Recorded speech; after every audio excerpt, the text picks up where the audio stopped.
Selamat malam para netizen dimanapun kita berada, salam inspirasi bagi kita semua ya. Prabowo mengatakan insya Allah saya akan menang, kata Pak Prabowo begitu ya. Yang namanya kompetisi itu ada kalah dan ada menang begitu kan. 2 kali Pak Prabowo kalah begitu kan, 3 kali 1 kali menjadi wakil ya, terus kemudian calon lagi begitu ya. Akankah kekalahan 4 kali begitu? Jadi kita tunggu saja bagaimana reaksi Pak Prabowo begitu. Saya sudah mengatakan sejak awal, kalau Pak Prabowo ingin menang begitu ya, ya kita harus bergandengan dengan tokoh-tokoh NU begitu. Itulah yang seharusnya Pak Prabowo lakukan begitu kan. Kalau seperti ini tidak pernah dilakukan oleh Pak Prabowo sampai kapanpun, saya rasa tidak ada kemenangan begitu ya. Karena di satu sisi 2 kali sudah kalah di situ begitu ya. Padahal kita jelas bahwa tokoh-tokoh NU sangat potensial sekali di situ begitu kan. Maka saya berharap seperti itu begitu ya. Kalau memang tidak didengarkan tidak menjadi masalah begitu kan. Karena pada hakikatnya saya juga punya dukungan yang luar biasa juga begitu kan ya. Ya, inilah politik kita begitu. Tapi mari kita baca terkait beritanya seperti ini. Ini komentar-komentar netizen saya bacakan terlebih dahulu ya. Jika menang Pilpres, Prabowo janji akan mengajak semua unsur yang masuk dalam pemerintahan. Oke, tidak menjadi masalah. Itu bagus begitu kan. Ya, pada akhirnya tidak ada oposisi nanti begitu ya. Buat apa Pak ya? Janji jika nanti ditunaikan dengan janji lagi. Ya, sejak berkoalisi, sejak masuk ke koalisi pemerintah ya Pak Prabowo sekarang ya kepercayaannya di masyarakat sudah pudar begitu ya. Banyak pendukung-pendukungnya yang kemudian beralih kepada Anies Baswedan begitu ya. Ya, ini bisa saja itu terjadi begitu kan. Bisa saja itu kalau Pak Prabowo menang, bisa saja di koalisi-koalisi yang lain akan masuk di situ begitu ya.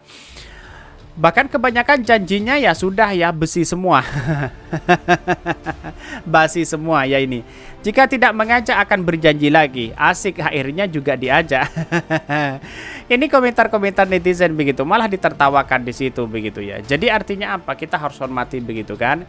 Ya perlu diingat bahwa proses dalam demokrasi kita tidak semudah itu begitu kan. Ya kecuali Pak Jokowi begitu ya. Pak Jokowi dari wali kota Solo ya, terus kemudian ke DKI Jakarta, terus kemudian kepada presiden begitu kan. Ya, kita tahu bahwa masyarakat sudah tahu siapa mereka begitu ya. Tapi kita ingat bahwa dalam hal itu ada ya keburukan-keburukan yang kemudian ya terkait dengan rezim hari ini begitu ya. Salah satunya begitu kan, contohnya kepentingan-kepentingan besar ya, biji nikel begitu ya, sudah 5 ton katanya begitu kan, sudah mengalir ke Cina begitu. Terus kalau kalah gimana? Apa yang akan Bapak janjikan buat kita? Kalau Pilpres seperti pemilihan ketua kelas sih enak ya. Menang ya ketua ya. Nomor 2 wakil, nomor 3 bendahara, nomor 4 sekretaris. Ya itulah komentar-komentar netizen begitu ya. Basi Pak lah ini katanya begitu ya. Semakin gak bisa dijadikan contoh ya seorang pemimpin bangsa ini buat generasi berikutnya ya. Ngomongnya halu, ujub dan penuh kebohongan. Katanya begitu ya. Kita tunggu saja bagaimana nanti begitu kan.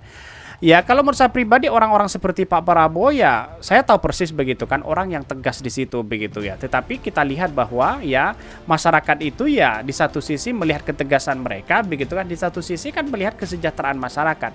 Percuma orangnya tegas tapi masyarakat tidak sejahtera ya percuma saja begitu kan. Jadi artinya apa? Selama ini kita harus ada simbiosis mutualisme di situ begitu ya. Kalau kalah gabung, jadi menang kalah yang penting menjabat. Bahkan ya sampean belum punya teman koalisi Pak, emang sampean bisa maju sendiri ya. Gandeng dulu koalisi Pak, ikut pemilihan baru berandai-andai. Memang cuma Bapak yang punya pengalaman menjadi ya capres berkali-kali walaupun nggak pernah menang. Tetapi mari kita baca terlebih dahulu beritanya seperti ini. Ini beritanya ya, Prabowo insya Allah akan menang ya katanya begitu kan. Ya kata Pak Prabowo di situ begitu ya. Dikutip dari Republika. Ketua Umum Partai Gerindra Prabowo Subianto memastikan dirinya maju ya sebagai kontestasi dalam pemilihan presiden pada tahun depan ya. Jika ditakdirkan terpilih sebagai presiden, Prabowo mengaku akan mencoba merangkul semua elemen yang ada. Ia merasa langkah itu penting melakukan ya demi membangun bangsa dan meraih kemakmuran bagi seluruh rakyat Indonesia. Saya setuju dengan pendapat itu begitu kan. Tetapi pasti ada oposisi begitu. Kalau tidak ada oposisi saya rasa tidak ada yang ditegur di situ begitu ya. Dikritik di situ dan sebagainya begitu. Menurut Prabowo, kontestasi politik bukan alasan bagi petinggi-petinggi negeri ini untuk saling menghardik ya. Kalau saya menang, insya Allah semua menang. Saya akan mengajak semua unsur masuk dalam pemerintahan. Kita harus bersatu membangun negeri ini, itu keyakinan saya, kata Prabowo dalam keterangannya. Sebelumnya, lingkaran survei ya LSI DNJA Aji Al-Farabi menjelaskan hal tersebut ya. Calon Presiden Capres Ketua Umum Partai Gerindra sekaligus Menteri Pertahanan Menhan Prabowo Subianto semakin dikuatkan dengan hasil survei LSI ya, yang menyatakan bahwa mayoritas publik tak setuju dengan pemimpin disosialisasikan ya sebagai petugas partai. Pemimpin petugas partai itu diasosiasikan kepada Ganjar Pranowo. Ya, kita jelas di situ begitu kan. Pak Ganjar kan sudah jelas itu adalah petugas partai begitu ya. Jadi artinya apa? Artinya kalau petugas partai itu tergantung siapa yang mengendalikan di situ begitu kan. Kalau petugas partai misalnya Pak Ganjar kan petugas partai, dia menjadi presiden misalnya begitu ya.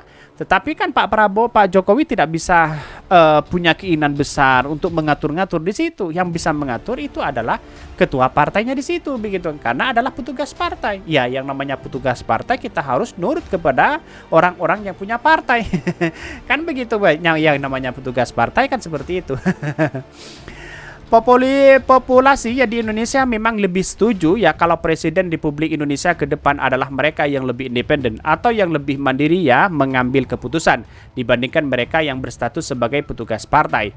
Ganjar yang disosialisasikan sebagai petugas partai semakin terlihat ketika menjadi salah satu sosok yang menolak ya kehadiran tim nasional Israel ya dalam perhelatan Piala Dunia U20 di Indonesia ya. Penolakan tersebut berujung pada gagalnya Indonesia menjadi tuan rumah gelaran tersebut. Bagaimana nanti kan ada timnas lagi begitu. Apakah ditolak atau tidak begitu ya. Padahal Indonesia sebagai tuan rumah Piala Dunia U20 sangat dinantikan masyarakat dan Presiden Joko Widodo ya.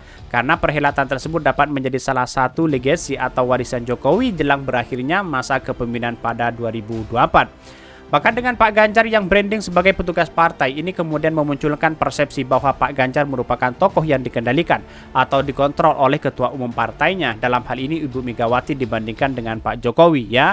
Jadi asosiasi Ganjar terhadap Ibu Mega itu lebih kuat dibandingkan asosiasi Ganjar terhadap Pak Jokowi begitu. Jadi kan sudah jelas di situ begitu kan. Yang namanya petugas partai ya seperti itu begitu kan. Harus nurut kepada yang di atas. Kalau tidak nurut gimana? Ya yang namanya petugas partai harus nurut begitu kan ya. Mau tidak mau di situ begitu. Ya apa yang disampaikan di situ sudah jelas begitu. Bagaimana Pak Prabowo ingin menang begitu kan. Walaupun inginnya Pak Prabowo ya katanya yang menjadi wakil itu adalah Pak Ganjar di situ begitu. Wallahu alam apa yang sebenarnya terjadi begitu ya. Jadi ini politik semakin seru begitu ya. Kalau Pak Prabowo menang ya kita lihat saja nanti bagaimana ke depan begitu ya. Oke, mungkin itu yang kami sampaikan. Tonton terus channel Hodari Podcast Rakyat ini kan ada berita-berita menarik dan viral setiap harinya. Salam para netizen, salam inspirasi bagi kita semua. Jangan lupa di subscribe channel YouTube Hodari Podcast Rakyat ini.